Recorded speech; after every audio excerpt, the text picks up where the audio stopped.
अगर आप मुझसे जुड़े रहना चाहते हैं तो मैंने स्पेशली आप सभी के लिए एक ब्लॉग क्रिएट किया हुआ है, जिसे आप सर्च करेंगे गले की समस्या डॉक्टर लोकेंद्र ब्लॉग।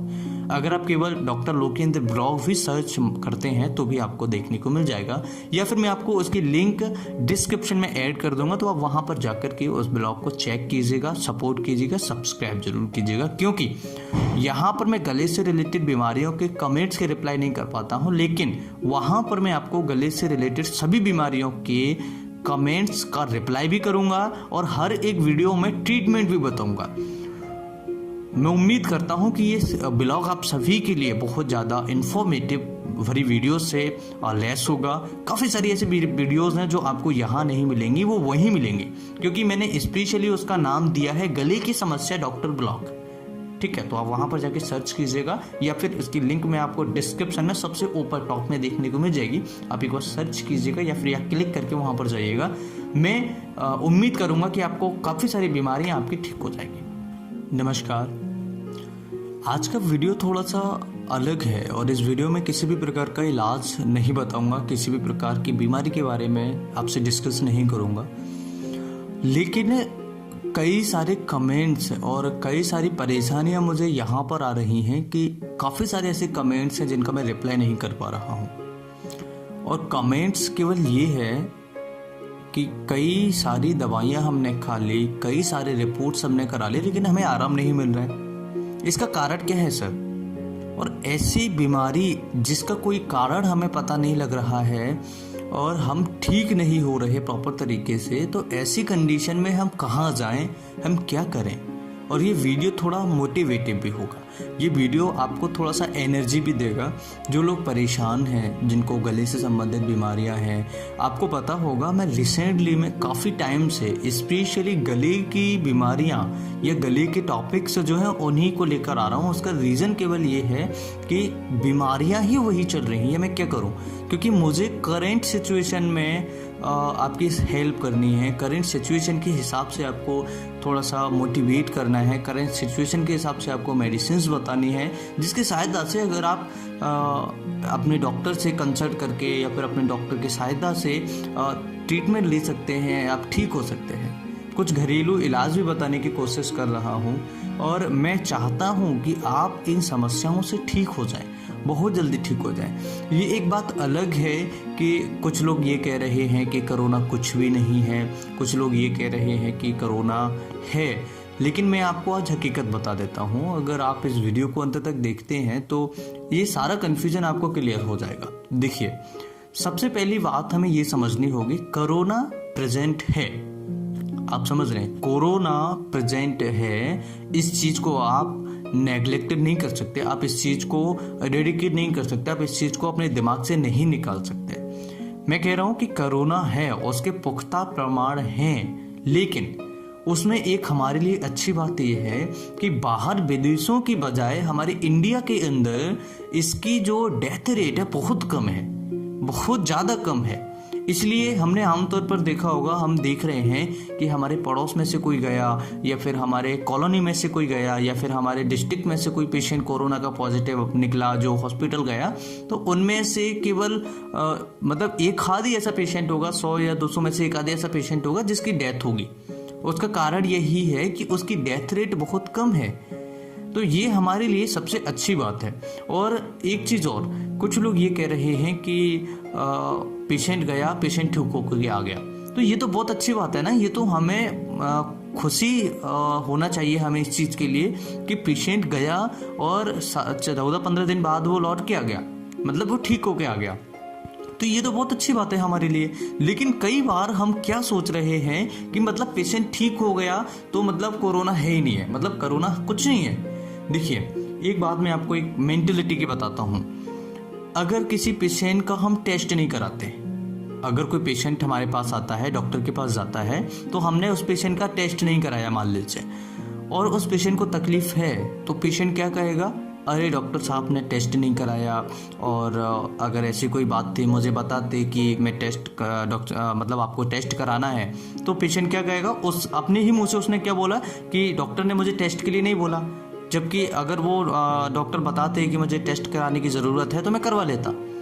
और यही टेस्ट अगर मान लीजिए निगेटिव आ जाए, जैसे डॉक्टर ने टेस्ट करा लिया और टेस्ट निगेटिव आ गया, तो ऐसी कंडीशन में डॉक्टर से वो बंदा क्या बोलेगा, वो मरीज क्या बोलेगा कि डॉक्टर साहब ने टेस्ट करा लिया और निगेटिव आ गया, मतलब कि कुछ भी नहीं है, मेरे पैसे फालतू में चले गए।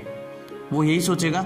लेकिन उसको ये सोचना चाहिए कि भैया आपकी रिपोर्ट नॉर्मल आई है, आपको तो खुश होना चाहिए, आपको तो डॉक्टर को या भगवान को धन्यवाद बोलना चाहिए, ईश्वर को, नेचर को, कि मेरी रिपोर्ट नॉर्मल आई है। मतलब आप चाहते थे कि आपकी रिपोर्ट खराब आए, समझ रहे बात को, आप चाहते थे कि डॉक्टर रिपोर्ट आपकी खराब आएगी, तभी आपका पैसा जो है वो सही इन्वेस्ट मानेंगे आप, इन्वेस्ट तो नहीं, मतलब आप मानेंगे कि हमारा पैसा सही जगह पर खर्च हुआ है, जब पॉजिटिव रिपोर्ट आएगी तब। ऐसा नहीं है। अगर आपकी रिपोर्ट नॉर्मल आई है, नेगेटिव आई है, तो ये आपके लिए बहुत अच्छी बात है। आप ये मत सोचिए कि मेरे पैसे फालतू में चले गए, नहीं, वो फालतू में नहीं गए हैं। ये आपको और डॉक्टर को कंफर्मेशन के लिए बहुत ज़्यादा ज़रूरी है कि आपकी रिपोर्ट नॉर्मल है, आप सेफ हैं। और यही टेस्ट अगर पॉजिटिव आ जाता है तो फिर आप कहेंगे कि टेस्ट करा लिया तो अच्छा हुआ। ऐसा नहीं है, कोई भी अपने हाथ से किसी का बुरा नहीं करता है, इस बात को आप ध्यान रखिएगा, ठीक है ना। तो दोनों ही बातें हैं, अपने इंसान अपने ही मुंह से कुछ भी बोल देता है और अपने मुंह से उसको नेगेटिव पॉजिटिव भी मान लेता है। तो इस चीज़ को थोड़ा सा अपने दिमाग में सोचिएगा। दूसरा, हम 6 महीने से दवाइयाँ खा रहे हैं, 8 महीने से दवाइयाँ खा रहे हैं, सर हमें जब से ये लॉकडाउन हुआ है तब से हम दवाइयाँ खा रहे हैं, लेकिन हमें रिलीफ नहीं मिल रहा है। इसका कारण क्या है?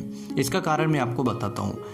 मान लीजिए एक सड़क पर हम जा रहे हैं और सड़क पर एक गड्ढा है और गड्ढे को बार बार हम उसको भर नहीं पा रहे हैं, मतलब कि वो जो रिकंस्ट्रक्शन का काम होता है ना, उसको हम सही से नहीं करवा पा रहे हैं। तो क्या होगा, वो गड्ढा थोड़ा धीरे धीरे बड़ा होता जाएगा और ये गड्ढा इतना बड़ा हो जाएगा कि कई बार वहाँ पर 4 व्हीलर्स एक्सीडेंट हो सकता है, 2 व्हीलर जो बंदा जा रहा है वो गिर सकता है, एक्सीडेंट हो सकता है, ऐसी कंडीशन आएगी।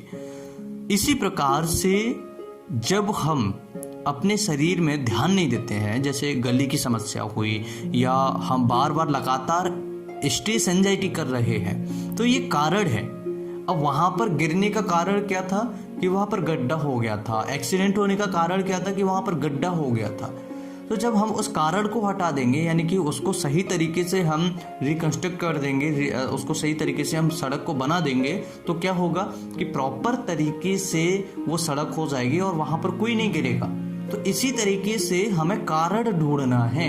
कारण क्या था? गड्ढा था, जिसकी वजह से क्या समस्या आ रही थी? एक्सीडेंट हो रहा था, या कोई बंदा 2 व्हीलर से जा रहा था, साइकिल से जा रहा था, वो गिर रहा था। तो यहाँ पर भी क्या हो रहा है, हम अपनी बीमारियों के लिए कारण कोई नहीं हटाना चाह रहे। कारण जैसे कि अभी काफ़ी सारी ऐसी बीमारियां हैं जो एंजाइटी डिप्रेशन की वजह से हो रही हैं। हम डर गए हैं, हमें फियर है। क्यों डरे हुए हैं हम? क्यों डर रहे हैं? किससे डर रहे हैं? एक बात बताइए, ये इससे डरना तो सबसे बड़ी बात ये होती है कि जब हम हेलमेट नहीं लगाते। सोचिए, जब हम मार्केट में निकल गए या हाईवे पर निकल गए तो हम हेलमेट नहीं लगाते बिना सोचे हुए। क्यों?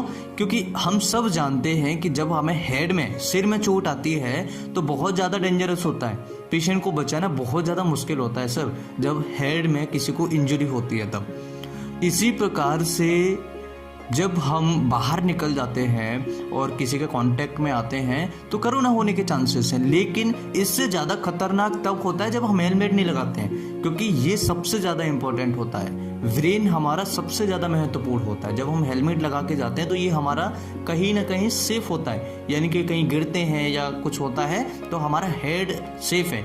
हाथ में लग जाए, पैर में लग जाए, कहीं चोट आ जाए तो उसे हम झेल सकते हैं, लेकिन सिर में अगर चोट आ जाए तो या तो इंसान का ब्रेन डैमेज होगा या डेथ भी हो सकती है, या पेशेंट को बहुत ज़्यादा समस्या भी हो सकती है, याददाश्त जा सकती है, या फिर न्यूरोलॉजिकल डिसऑर्डर्स आ सकते हैं।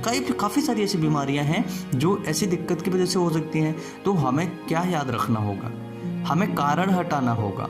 कोई भी बीमारी है, गले में कुछ अटक रहा है, गले में छाले हैं, गले में कुछ और सा दर्द है, टॉन्सिलाइटिस है, गले में लाल दाने हैं, काफ़ी सारी बीमारियां हैं।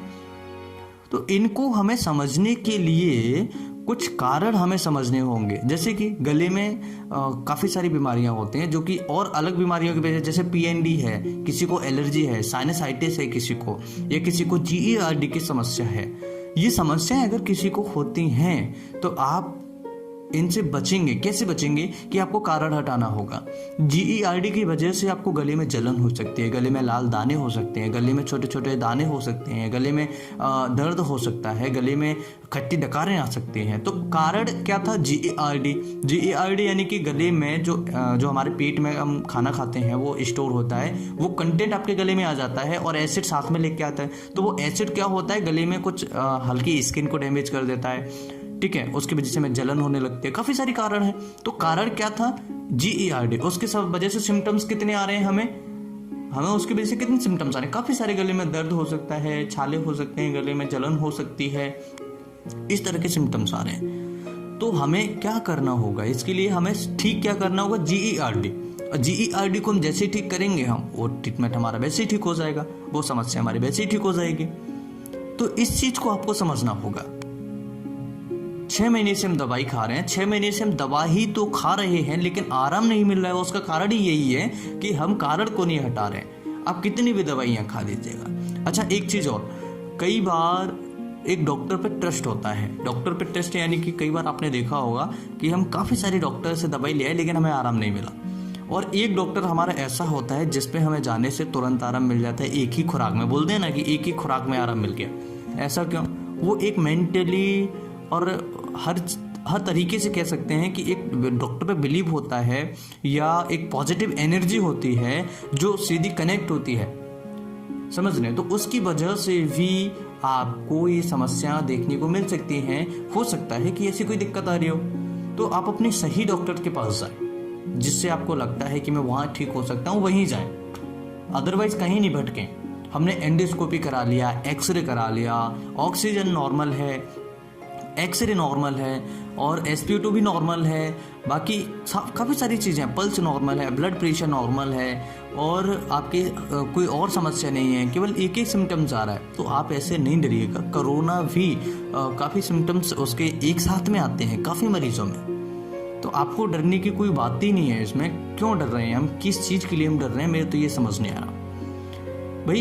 काफ़ी सारे ऐसे लोग हैं जो हो सकता है कि मैं यहाँ बैठा हूँ, हो सकता है मुझे कोरोना हुआ हो और वो निकल गया हो, ऐसे कोई इशू नहीं है काफ़ी, क्योंकि हमारे यहाँ डेथ रेट जो है वो कम है। अब उसका कारण क्या है? डेथ रेट कम है, उसका कारण क्या है? क्योंकि हम ज़मीन से जुड़े हुए हैं, हम आसान तरीके से घरेलू चीज़ों को बहुत ज़्यादा खाते हैं, इम्यूनिटी हमारी स्ट्रॉन्ग है, हर तरीके से हम मजबूत हैं, मेंटलिटी भी हमारी कम से कम मतलब बहुत ज़्यादा मजबूत है, ठीक है। हर कोई एसी में नहीं है इंडिया के अंदर, आप ये भी समझिए, जो कि इसका बेनिफिट हमें आज मिल रहा है।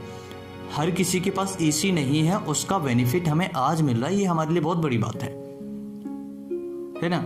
और अच्छा, एक चीज और, कई लोग ये कह रहे हैं कि गरीब को कोरोना क्यों नहीं हो रहा है। देखिए, हो सबको रहा है, सबको हो रहा है, लेकिन समस्या केवल यही है कि कई डिटेक्ट हो पा रहे हैं, कई डिटेक्ट नहीं हो पा रहे हैं, है ना।